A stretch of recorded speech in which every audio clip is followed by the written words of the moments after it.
मौलाना आज़ाद के अल्फाज हैं कि मैं नेहरू के पास गया, जवाहरलाल के पास गया, उनको बताया कि इस मुल्क के टुकड़े होने मत दो। फिर मैंने महात्मा गांधी के पास गया कि मैं ये चाहता था कि इस मुल्क का बंटवारा ना हो। मेरे अजीज दोस्तों और बुजुर्गों, मैं आपको बताना चाह रहा हूँ कि मौलाना आज़ाद ने अपनी किताब में लिखा कि कैबिनेट सब कमीशन का प्लान अगर एक्सेप्ट हो जाता तो मुल्क का बंटवारा नहीं होता। मौलाना आज़ाद को मजबूरन कहना पड़ा कि यह कॉन्स्टिट्यूंट असेंबली मेरे लिए एक दूसरी नई कैद बन चुकी है। आज़ाद लिखते हैं, बल्कि तारीख बताती है आपको कि गांधी ने कहा नेहरू से कि एक ऐसे मुसलमान को कांग्रेस का सदर बनाओ जो हमारी बात को सुनेगा। मौलाना आज़ाद पार्लियामेंट के एजुकेशन मिनिस्टर तो बन गए, 1 साल तक पार्लियामेंट को मौलाना तकरीर नहीं करने आए थे। उस वक्त कांग्रेस के प्रदेश के एक मुख्यमंत्री होते थे गोविंद वल्लभ पंत। उन्होंने कहा था कि मुसलमानों को अपनी वफादारी साबित करना पड़ेगा। आज 2024 में हमसे यही कहा जाता है कि भारत की सबसे बड़ी अल्पसंख्यक समाज मुसलमान है, उसको अपनी वफादारी साबित करो। आज 11 नवंबर है और पूरे भारत में बहुत सी रियासतों में, प्रदेशों में, क्योंकि 11 नवंबर के दिन मौलाना अबुल कलाम आज़ाद की पैदाइश का दिन है, जो हमारे मुल्क के पहले एजुकेशन मिनिस्टर या तालीम के मंत्री थे। मैं आपको याद दिलाना चाहता हूं कि मौलाना अबुल कलाम आज़ाद ने इस मुल्क की आज़ादी के लिए बहुत सी कुर्बानियाँ दी। कई मर्तबा जेल की सोबतों को बर्दाश्त करना पड़ा। उन्होंने कोलकाता से अल हिलाल अखबार को शुरू किया, उसको अंग्रेज़ों ने बैन लगा दी। कलकत्ता से उनको अंग्रेज़ों ने कहा कि कलकत्ता छोड़कर तुम चले जाओ, तो मौलाना को कलकत्ता छोड़ना पड़ा। कम उम्री में उन्होंने बहुत से कारनामे अंजाम दिए।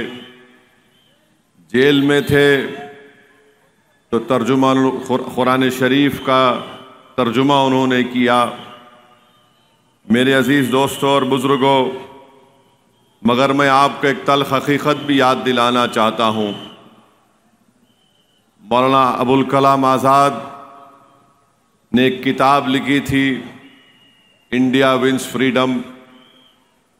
मैं ये बात इसलिए आपके सामने कह रहा हूँ ताकि आप मजलिस की जो ये सियासी कोशिशें हैं और जो दुनिया असदुद्दीन ओवैसी को दीवाना कहती है या जो कुछ भी बातों से मुझे नवाजती है, आपको समझ में आएगा कि हमारी सियासत क्या है अभी और हम क्यों चुनाव लड़ते हैं।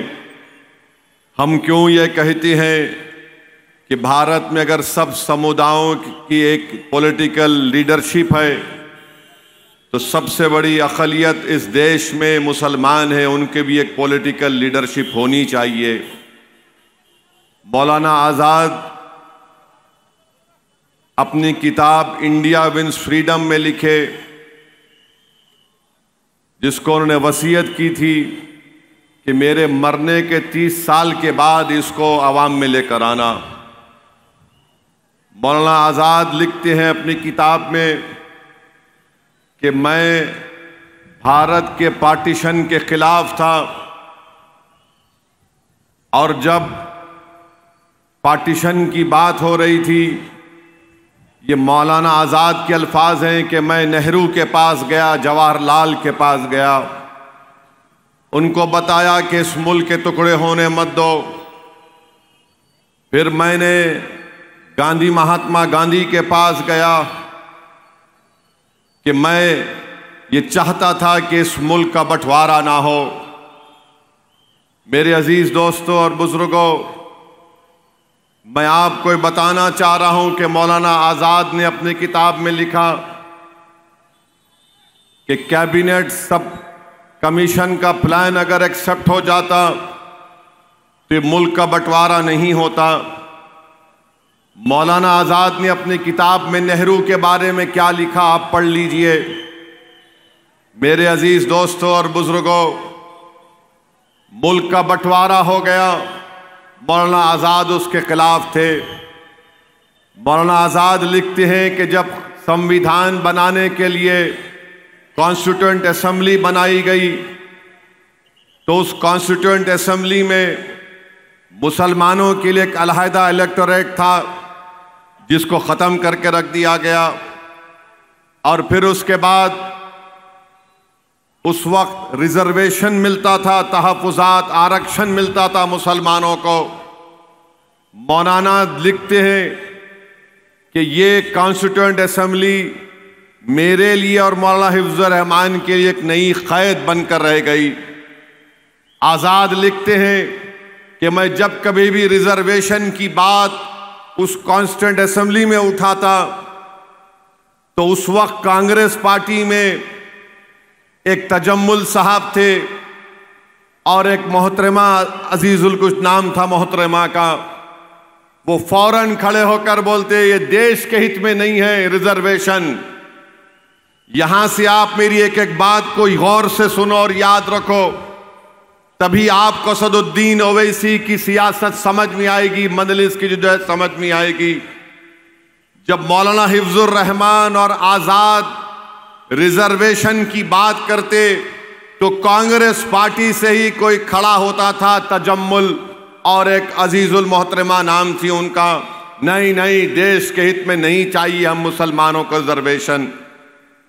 मौलाना आज़ाद को मजबूरन कहना पड़ा कि यह कॉन्स्टिट्यूएंट असेंबली मेरे लिए एक दूसरी नई क़ैद बन चुकी है।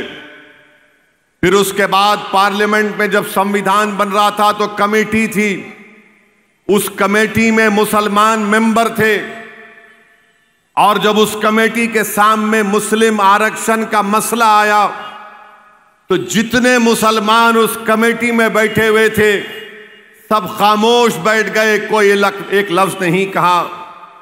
और ये कैसे मालूम होता है कि एम मुंशी के कागजात आप पढ़ेंगे तो आपको मालूम होगा कि उस वक्त के जो मुसलमान आरक्षण की कमेटी में थे वो खामोश हो गए, मुस्लिम आरक्षण के बारे में बात नहीं किया।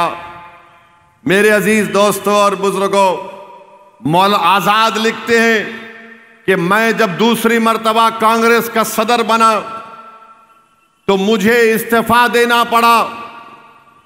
और इसलिए इस्तीफा देना पड़ा क्योंकि मैंने नेहरू से कहा था कि कैबिनेट प्लान को मंजूर कर लो, नेहरू ने उसको मंजूर नहीं किया।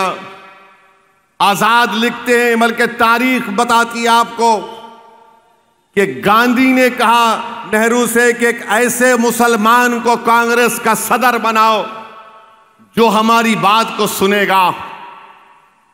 मेरे अजीज दोस्तों और बुजुर्गों, ये जो आज परेशानी हम उठा रहे हैं, आज 2024 में जो आप और हम अपनी बर्बादी और हमारी कमजोरी और हमारी डिस्क्रिमिनेशन को देख रहे हैं, ये दास्तान सन 47 के बाद से शुरू होती है, जिसके ताल्लुक से नेहरू ने आज़ाद के बारे में कहा था ये हमारे अमीर कारवान है। मौलाना आज़ाद पार्लियामेंट के एजुकेशन मिनिस्टर तो बन गए, 1 साल तक पार्लियामेंट को मौलाना तकरीर नहीं करने आए थे। मौलाना अपनी जिंदगी के आखिरी अयाम में कहना शुरू कर दिए कि नहीं नहीं, तुम लोग सिर्फ अपनी जिंदगी को गुजार लो। किसने उस वक्त कहा था? उस वक्त कांग्रेस के प्रदेश के एक मुख्यमंत्री होते थे गोविंद वल्लभ पंत। उन्होंने कहा था कि मुसलमानों को अपनी वफादारी साबित करना पड़ेगा। आज 2024 में हमसे यही कहा जाता है कि भारत की सबसे बड़ी अल्पसंख्यक समाज मुसलमान है, उसको अपनी वफादारी साबित करो।